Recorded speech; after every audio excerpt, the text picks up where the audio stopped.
Oke, assalamualaikum warahmatullahi wabarakatuh. Kembali lagi di channel Dokter Lampu TV. Nah, pada video kali ini kita akan membagikan sebuah tutorial servis lampu Philips ini 4 watt ya, Lur. Dan di sini kita tes dulu menggunakan anti konslet dan dia hasilnya tentu saja lampu dalam kondisi mati. Dan pertama-tama cara bukanya adalah kita buka menggunakan kepi dan kita tekan ke atas menggunakan jempol. Dan kepinya ini perhatikan ya, di bagian kepi dia bagian sisinya sudah kita tipiskan. Nah, pada video kali ini kita akan membahas full tutorial ya. Kita usahakan untuk sejelas-jelasnya supaya kamu bisa mendapat manfaat dari video yang kita tonton kali ini. Jadi jangan skip video ini karena ada penjelasan yang akan kita jelaskan. Nah, di sini setelah kita buka, kita cek LED-nya. Nah, kelihatan ya, di bagian LED ini masih kelihatan sangat baru sekali. Nah, karena di bagian casing tadi sudah kita lihat, memang lampu ini masih dalam kondisi masih baru ya, masih beberapa bulan, mungkin bisa jadi 1 bulan, masih pemakaiannya sudah mati. Dan kita lepas, kita lihat di bagian drivernya apakah ada yang basah, karena terkadang lampu yang kemasukan air itu juga bisa menjadikan lampu itu konslet ya. Dan di video ini kita lihat di bagian driver dia tidak basah.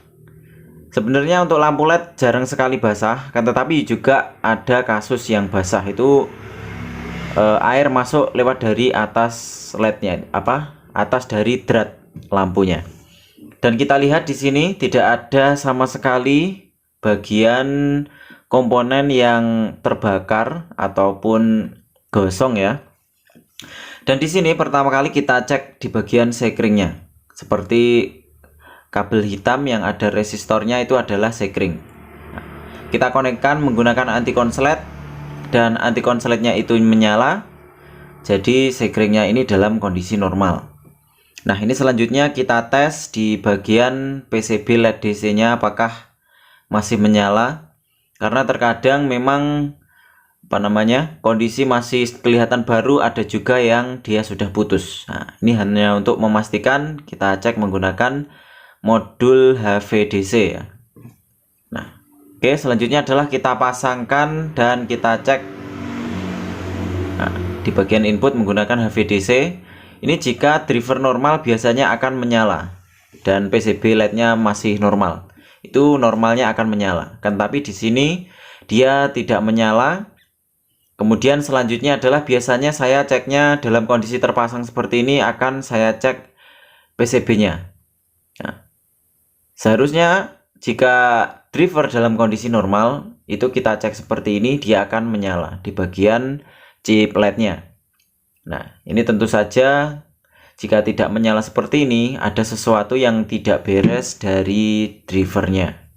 Dan itu biasanya adalah di bagian input. Nah, input di sini kita cek ya di bagian kapasitor out. Nah, dia terdeteksi tegangan 1 volt. Nah, ini pertanda kalau kapasitor dalam kondisi konslet ya. Kapasitornya konslet sehingga lampunya ini tidak menyala. Nah, kan tapi kita cek dulu, kita lepas, kita pastikan apakah benar kerusakan hanya di bagian kapasitor. Nah, kan tetapi kita cek dulu untuk memastikan saja. Kita lepas dulu dan kita cek menggunakan HVDC. Karena biasanya kalau IC-nya konslet itu juga akan seperti itu. Ada terjadi konslet. Dan di sini kita lihat voltase dari HVDC-nya. Nah, oke, kita cek. Itu tadi salah kita kasih pinnya. Nah, dan di sini dia voltasenya masih tinggi sehingga di bagian kapasitornya yang memang konslet. Dan di sini kita cek ya, langsung ke kapasitor. Di bagian kapasitor out dia dalam kondisi konslet. Nah, ini kita ceknya pakai HVDC. Jika kamu yang punya AVO itu bisa pakai skala 1 ohm, 10 ohm, 1K itu juga bisa. Nah, jika konslet, dia nanti pandomnya atau jarumnya akan mentok ke kanan ya. Dan untuk kerusakan seperti ini kita cek dulu ya. Ini tadi belum kita cek outputnya apakah masih normal, dan kita cek dulu di bagian casingnya. Memang untuk lampu jenis Philips 4 watt ini memang sangat kecil sekali di bagian casingnya, sehingga ketika kita ingin mengganti komponen kita harus mempertimbangkan. Karena saya pakai Elco ya di sini. Sebenarnya sama saja pakai kapasitor tadi. Kalau Elco ini juga bisa kita gunakan. Karena saya tidak ada komponen kapasitor. Kalau kapasitor tadi biasanya ukurannya 1 mikro ya. Yang kapasitor yang konslet tadi 1 mikro dan tegangannya paling tidak adalah 100 volt. Nah, ini untuk Elco ini yang saya pasang ini adalah 400 volt 2,2 mikro. Dan mikronya lebih besar juga nggak apa-apa, lebih stabil nanti. Nah, untuk kapasitor yang driver tadi, yang rusak tadi, itu jika kita punya driver yang seperti ini, kita harus menyalakan dengan beban. Karena biasanya kalau kapasitornya cuma 100 volt dan kita nyalakan drivernya tanpa beban, dia nanti akan merusak dari kapasitor yang ada di output yang telah kita lepas tadi. Dan di sini sudah kita cek ya, pakai HV dia nyala kedip-kedip. Kita pakai tegangan AC langsung 220 volt yang sudah ada anti konsletnya. Nah, untuk anti konslet bisa kamu cek videonya, cara pembuatannya ada di channel ini juga. Nah, ini sudah bisa menyala dengan normal ya, sehingga kita bisa memakai Elco ini sebagai penggantinya. Dan tentu saja untuk pemasangan Elco nya ini kita harus memperhatikan posisi dari Elco nya. Nah, karena Elco kan ukurannya besar ya ini. Kita harus memposisikan di bagian casing. Kita usahakan jangan sampai Elco ini dia mengganggu dari PCB-nya. Nah, ini sepertinya muat ya, bisa masuk ke dalam. Nah, karena ini Elco-nya juga lumayan kecil, bisa masuk ke dalam ruangan dari casingnya. Nah, untuk Elco di sini ada 2 pin ya, yang perlu diperhatikan di bagian negatif dan positif. Dan bagian negatif itu ada garisnya di bagian Elco. Nah, itu ada garisnya, kita luruskan.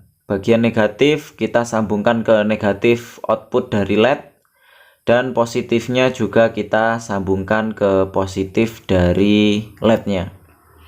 Jangan sampai kebalik, karena untuk pemasangan Elco ini jika sampai kebalik, Elco-nya nanti akan bisa meledak ya, jadi petasan.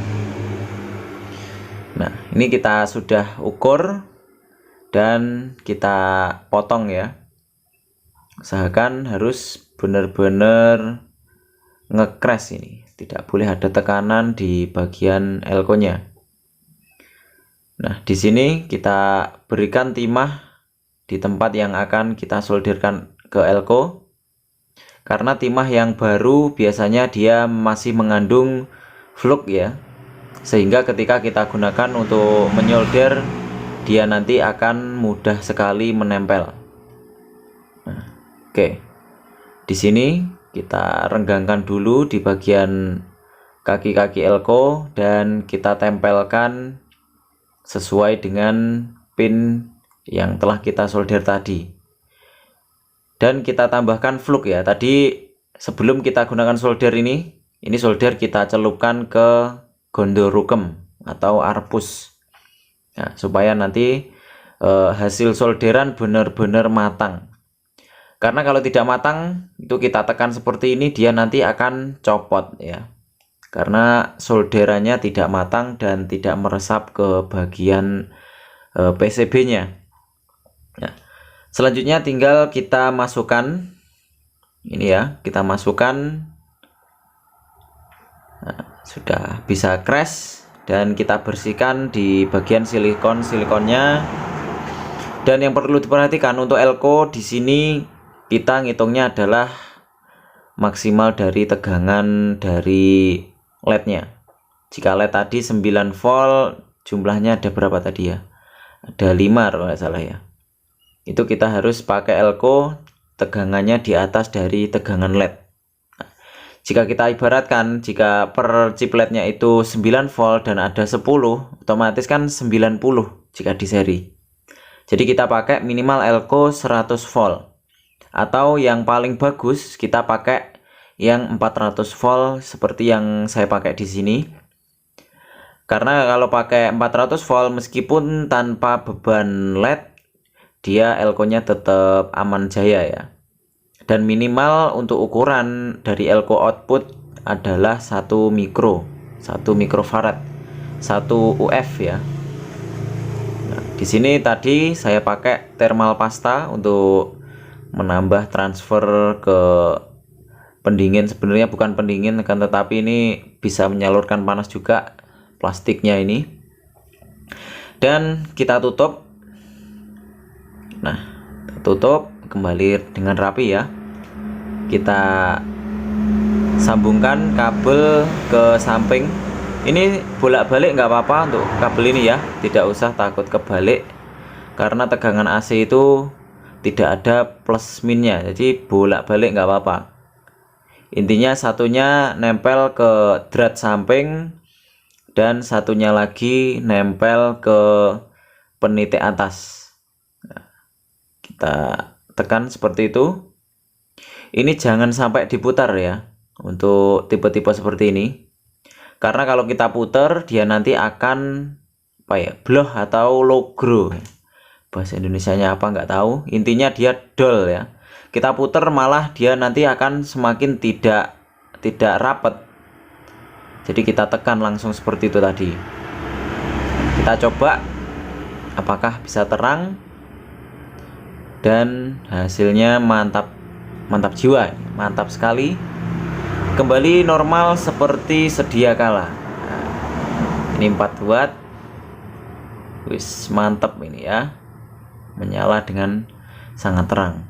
Oke, terima kasih telah menonton video ini, semoga ada manfaatnya. Sekian, assalamualaikum warahmatullahi wabarakatuh, sampai jumpa lagi di video kita berikutnya. Terima kasih.